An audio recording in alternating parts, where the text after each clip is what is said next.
सन 2025 मध्ये महाराष्ट्र शासनाने एक महत्त्वपूर्ण पाऊल उचलले। विधानसभा विधेयक क्रमांक 33 महाराष्ट्र विशेष जनसुरक्षा अधिनियम हा कायदा का?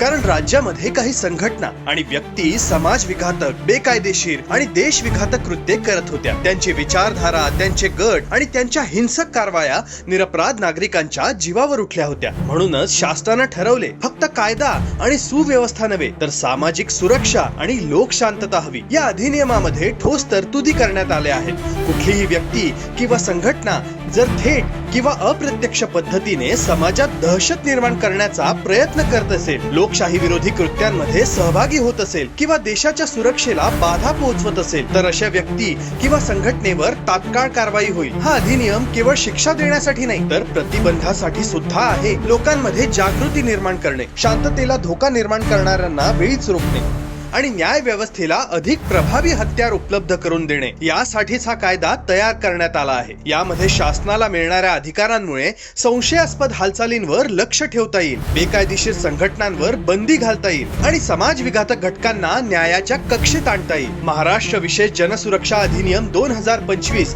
हा केवळ एक कायदा नाही तर नागरिकांच्या सुरक्षिततेचा आणि लोकशाहीच्या रक्षणाचा दृढ संकल्प आहे। आज प्रत्येक नागरिकाची जबाबदारी आहे अशा बेकायदेशीर त्यांना विरोध करणे, शासनाला सहकार्य करणे आणि आपल्या महाराष्ट्राला अधिक सुरक्षित, अधिक मजबूत बनवणे। कारण जनतेची सुरक्षा म्हणजेच राष्ट्राची सुरक्षा।